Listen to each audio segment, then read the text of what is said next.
The year ends in tragedy for one family in Migori after 5 of their kin lost their lives in a road accident. The 2 women and 3 children who were traveling from Nairobi plunged into a dam and drowned on the night of Christmas. Asha Mwilu tells us more. On the morning of Boxing Day, and the entire village would wake up to tragedy. 5 members of one family traveling to meet their loved ones in Migori on the evening of Christmas Day never made it to their destination. We had just finished a family gathering that we normally have annually. And he was to receive visitors from Nairobi. Lakini kwa bahati mbaya, walipotoka kwenye ile barabara kuingia humu ndani, walizama katika mahali ambayo imechimbwa ambayo kulikuwa na maji. Festivities now turned into a frantic rescue mission. The residents of Midoti village finally managed to pull the car out of the dam, but it was a little too late. Tulitoa mamili kama wakina mama 2 na watoto 3. Lakini tulipowatoa humu ndani hakuna yote ambaye alipata kuwa na uhai, wote walifariki. As Migori mourned the loss of 2 ladies and 3 children aged below 10 in Bungoma County, more bad news was taking the joy out of this Christmas.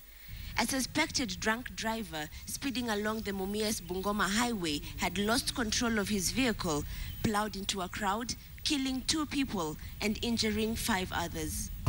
Hiyo hali ilikuwa kwa mwendo wa kazi, na ambapo tairi ya mbele mkono wa kulia ilipasi na ikayumba ikapata mtu upande wa kushoto wa pikipiki, nikamgonga, nikamrusha kando ya barabara.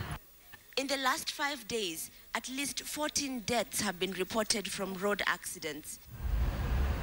Along Thika Superhighway, an accident involving a public service vehicle claimed the lives of 3 people. In Kieni, Embu County, 4 members of one family were killed in this road accident. The Bungoma and Migori cases now bring the total number of fatalities from accidents this year to 2,782. So one of the measures that the National Transport and Safety Authority has tried to implement is to enforce the speed limits in urban areas and places where there is a lot of human traffic. And the road I'm driving on right now is pegged at a maximum of 50 kilometers per hour. And I'm trying to maintain that speed limit. But you can already see the number of people that are dashing past me, completely and blatantly disregarding the traffic law that is in place.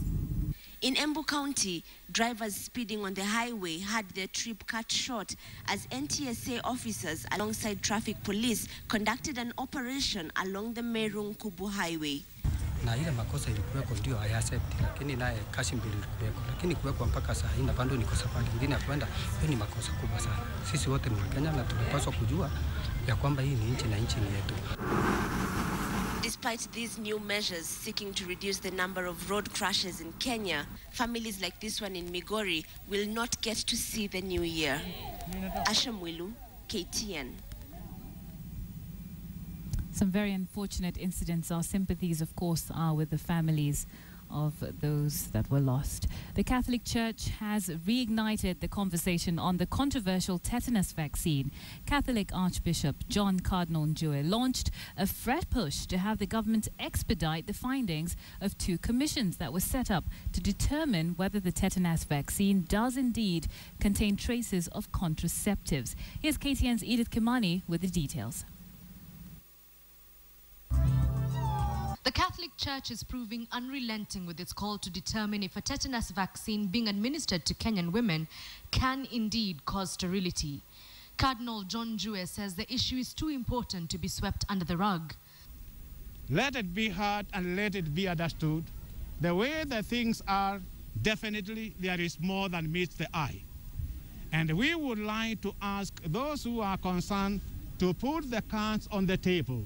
The cynicism expressed by Njue has been consistent in the rhetoric by the Church on the issue. The Catholic Church has been insistent that the tetanus vaccine test from earlier this year tested positive for an antigen which can trigger an antibody that can cause sterility in women. Government, as a result, set up 2 commissions to get to the bottom of the matter, and the findings of the commissions are top of mind for the Catholic Church. Let the whole situation be understood even by the 2 committees that were set. Government has been unwavering on the issue, insisting that the drug that the Ministry of Health allegedly tested in South Africa is safe and is not contraceptive in any nature. It is not in this vaccine, whatever stories are made up. They are very clear for all the vaccines, regulations on safety globally here in Kenya, and they are all followed really in detail. And let me end with saying, tetanus kills, not the vaccine against tetanus. Despite reaching an agreement to jointly test the vaccine, both the Catholic Church and the government are yet to put the vaccine under scrutiny at KEMRI. The Catholic Church advises all Kenyans not to participate in the vaccination program. An estimated 40% of Kenyans are Catholic, and the call to boycott the vaccine by the Catholic Church could potentially derail the vaccination campaign. Edith Kimani, KTN. That debate likely to continue a little while longer. Now, one of the oldest and most photographed rhinos in the world has died at the Masai Mara Game Reserve. As KTN's Catherine Nwantho reports, the rhino, who was nicknamed Karanja, was famous for his remarkably long horn. It was not such a Merry Christmas at the Masai Mara when tens of tourists from Kenya and around the world came to see one of the most photographed rhinos on the planet. Instead, all there was to see was 43-year-old Karanja's carcass. The value of this particular rhino, of visitors that comes to see it, is quite high. You cannot estimate it. When you look at the value of the rhino horns itself, the value of the rhino horn in the black market, I think could be around, talking around 18 million, the value. But then when you quantify the number of visitors that always come wanting to see this particular rhino, at every one time within the Mara, the value is far much more higher. Those who looked after Karanja till his death were applauded for keeping him safe for all these years. Black rhinos in natural state and natural environment will only manage because it's in the wild, almost 45 to 46 years. But in an orphanage, it can actually go up to 50 years. And that's why we are saying that it's among some of the oldest black rhinos we have. Karanja's 34-inch horn is valued at a whopping 30 million shillings. But no one will be allowed to get their hands on his remains. His carcass will be preserved at the National Museum in Nairobi. Catherine Nwantho, KTN. And today marks 10 years since the Indian Ocean tsunami. The tsunami, which left close to 250,000 people dead, caught many countries off guard due to a lack of warning systems. Kenya, which did lose one person in that tsunami, has since taken steps towards detection and disaster response. Now, Rita Tinina has details of the country's warning systems and the sea rescue team that is ready to save lives. It is listed as one of the deadliest natural disasters in history. The 26th December 2004 Indian Ocean tsunami had the third largest undersea megathrust earthquake ever recorded and lasted for the longest duration ever observed, 8 to 10 minutes. The tsunami turned Boxing Day into a nightmare for hundreds of thousands of people. It hit the coastline in 14 countries, leaving at least 230,000 people dead. Indonesia was the worst hit, losing over 130,000 people. In Sri Lanka, close to 40,000 people died. Closer home, Tanzania lost 10 people. Kenya was the least affected, with 1 fatality. Back then, there were few warning systems along the Indian Ocean basins, and many countries, including Kenya, were caught unawares. Basically, we were relying on the Japan Meteorological Agency and the Pacific Tsunami Wind Center, and also the United States Geological Survey to provide us information on tsunamis. 10 years later, Kenya's Seismology Information Center, which monitors earthquakes, volcanoes and tsunamis, says things are different. Currently, as compared to 2004, we are better prepared. Kenya has developed its own warning system with 14 seismic stations in Lodwar, Kibwezi, Voi and Mombasa, and is in the process of installing 3 more stations in Nakuru, Kakamega and Isiolo. If they reach a station, we can be able to calculate from about 3 or 4 stations, we can be able to calculate the earthquake magnitude and provide the warning on the possible effects of that earthquake and the areas which are likely to be affected. The country, however, still receives information from 3 regional tsunami providers: India, Indonesia and Australia. Then they provide us with the information on the tsunami arrival times, the expected heights and the areas which are likely to be most affected, and also on information on the areas which may not be affected by a particular tsunami. The country is not only better prepared in terms of technology. Ready? Down. In Mombasa, the sea rescue team has been undergoing training on how to save lives in the ocean. No, those are 2 lifesavers. They are going to save. Here, they demonstrate what it takes to save those at risk of drowning. So 1 lifesaver is saving 2 victims over there, and I already give them the instruction. From saving victims on the surface of the ocean to those found on the seabed. Getting them out of water and helping them regain consciousness. Why he turned to the head back? He look for the airway. Any blockage inside there? 10 years after the Indian Ocean tsunami, Kenya has taken several steps, but experts say the country will need to work harder at better preparedness, both technologically and in disaster management and response. Rita Tinina, KTN. So lessons have been learned and we're better prepared now. But as Rita Tinina did mention, the Sumatra area of Indonesia took the worst hit in that 2004 tsunami. An 8-year-old boy called Martunis was wearing his favorite Portugal team jersey when the tsunami struck his village. Now, he did go missing and was found 3 weeks later. He also caught the eye of his favorite player, Cristiano Ronaldo. He gives the story of what his life has been like since that devastating tsunami. 8 years old, disoriented, dehydrated, but somehow alive.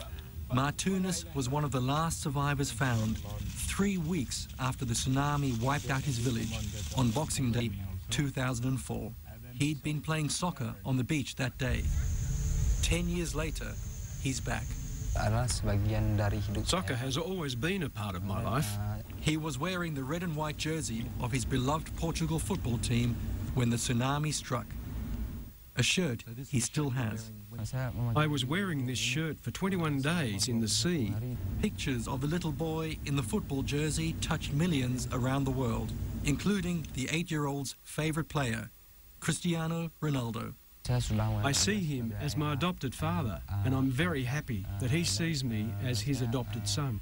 The Portuguese soccer star has visited Martunis in Indonesia, funded his education, and even organised a trip to Portugal so he could meet all of his football heroes and, of course, inspired him to keep on playing.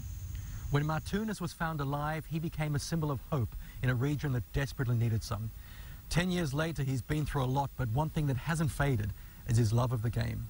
He's determined to become a professional football player and follow in the footsteps of the man he calls Dad. Martunis lost Ronaldo's phone number when his mobile was stolen, but he's determined to make him proud. Armed with a new pair of football boots, he says he'll keep on practicing until he does just that. If the past is anything to go by, he certainly has the determination. This is a boy who survived 3 weeks floating on a bed, then a tree, through a swamp where homes once stood. I was alone in the sea for 21 days, and I was alone there, and I saw dead bodies around me, and I ate what I found in the sea. They treat him, and then they told me that surprisingly, amazingly, this kid doesn't have any major worries. Martunis says he'll never throw away that old football jersey. This shirt to me brings good memories, and I'm proud of this shirt.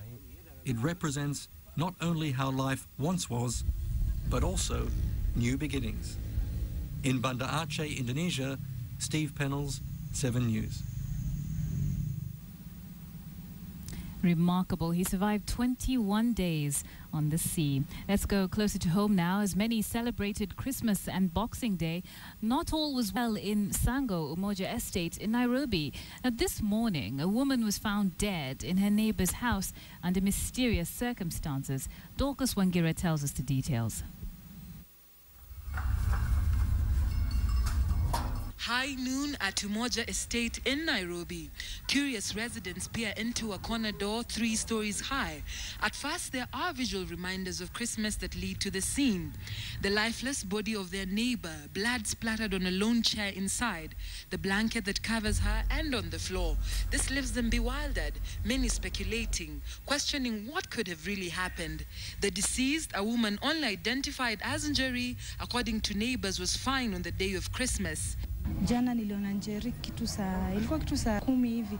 She was okay and she was jovial, but tukuongea much. Alafu then I saw her later at 4 in the evening. Her neighbor leads us to Njeri's house, 2 floors above, where the answers can first be found. This is also the caretaker's house. The loud music that plays could at first deceive you that someone is inside. Neighbors say Njeri left her home last night for another neighbor's house on the 3rd floor. Huyu demu amekuja na sisi akatunokia. Edi, mje muone. Maybe tu mnisaidie. Unajua huyu caretaker wetu anakuwa gani? Ni mtu nini ni mlevi nini alafu. A few hours after midnight, Njeri was already bleeding and in pain at her neighbor's house. According to their account, they went to the 5th floor to call her husband, but their efforts were in vain. Tukamnokia sana. Tukajaribu kugonga vile tu amesikia tu tunamsumbua. Ndio ameamka. Tukamshow. Tukakuja njoo uangalie mke wako. Uangalie vile inaweza kumhandle. Njeri would die at around 11 a.m. today. Buruburu Police Station OCPD Richard Kerich confirmed the incident. We found a lady who had already passed on, and we are holding the husband, investigating in connection to that. Once the investigation is complete, we shall take appropriate action. The events from 1 a.m. to 11 a.m. this morning are steeped in mystery. The owner of the house where the deceased was found was too distressed to grant us an interview. In her defense, she says she did all that she could to help her neighbor, including calling her husband to take full responsibility. She recorded a statement with the police. The caretaker and husband to the deceased has a different narrative. He says he was only informed of the event in the morning. He is now under police custody and will have to give crucial information. The scene was crowded moments after her death, neighbors and passers-by walking in and out at will, conflicting stories told within the estate, with blame being passed. This incident during this festive season begs a lesson: know your neighbor well. Dorcas Wangira, KTN Prime. From that baffling incident, we go to Nakuru, where police have intensified security patrols amid an influx of both local and foreign tourists within the county during this festive season.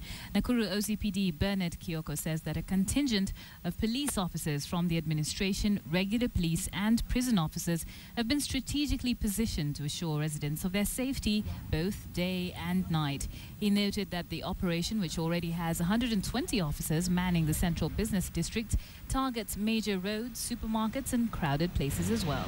We have enough officers who are patrolling the area. As you know, Nakuru now is becoming a tourist attraction, especially Nakuru and Naivasha. So we have deployed enough officers, and I want to assure people of their security. There is no fear, and as we approach the new year, we are going to deploy more. But we have not recorded any case of burglary, robbery, carjacking, or even murder. You're watching Friday Briefing. Thanks for staying with us. We're going to take a quick break, but we've got lots more stories when we come back, including a quick look at some of the trends that got people talking on social media in 2014. Stay with us.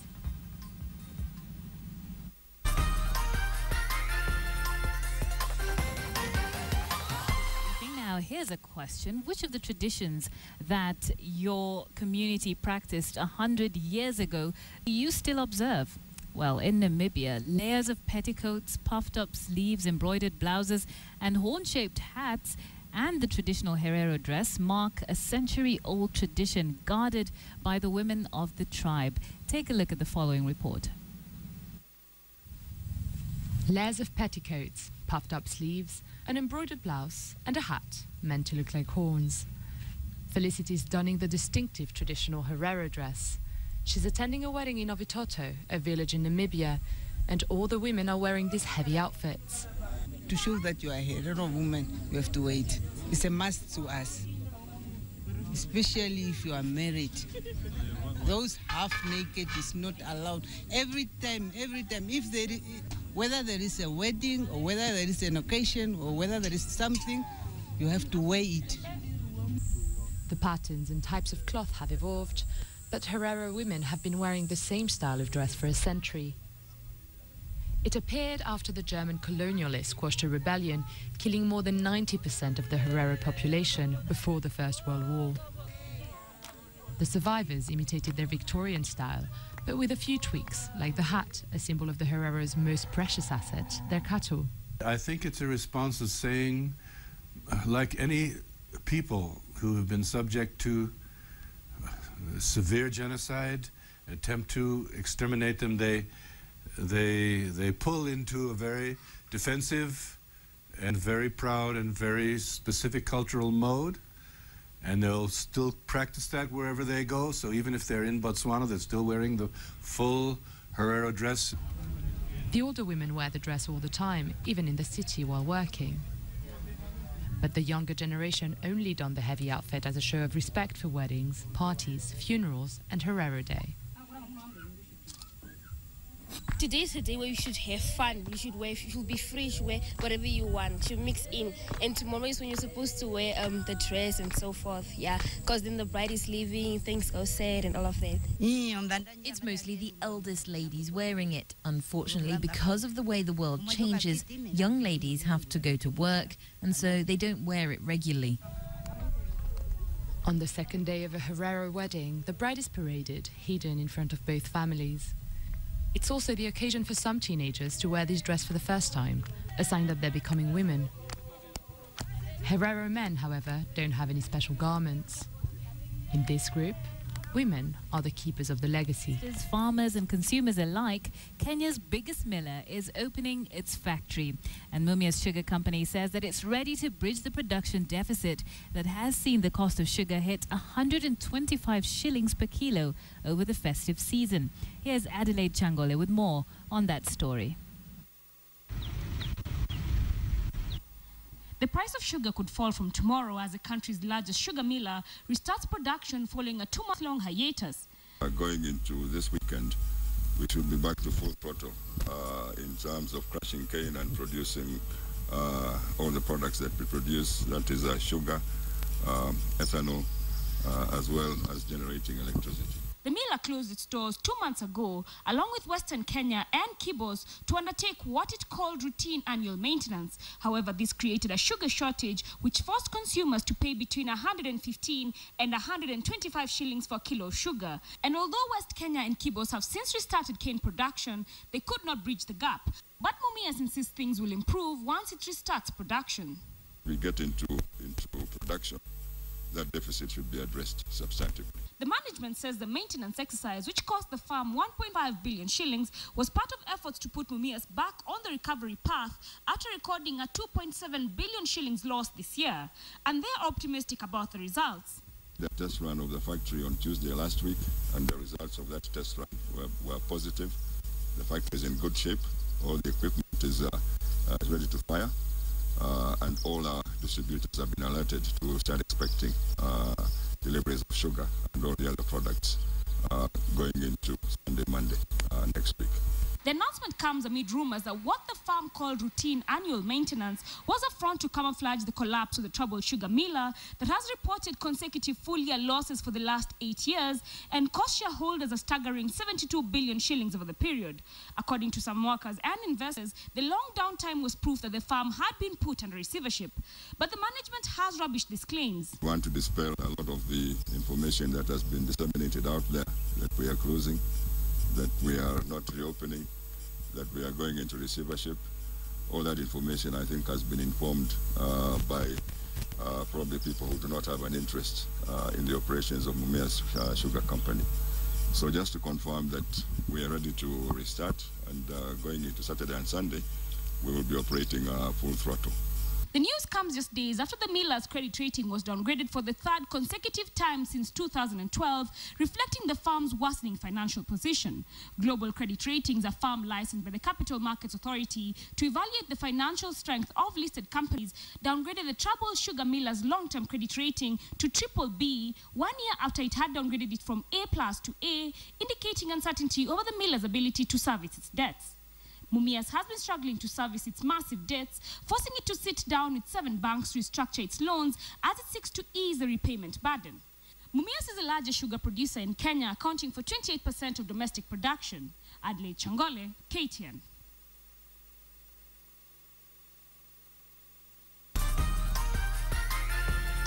Welcome to KTN Sports. The athletics governing body, AK, has previously been the benchmark for Sports Federation excellence until this year, when their wrangles played out in public with various branches calling for the resignation of the president, Isaiah Kiplagat. On his side, however, Kiplagat says that he's chosen to only focus on the positives.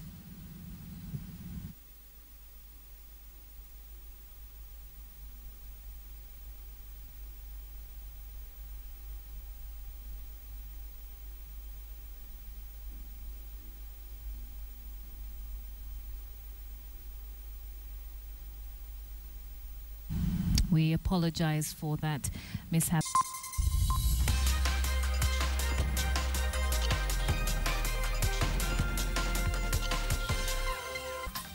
So that's it for this holiday edition of Friday Briefing. Thank you for having joined us. I'm Nancy Kachungera, and William Silla was our sign language interpreter tonight. Do have a wonderful weekend and a restful week ahead. Happy holidays and good night.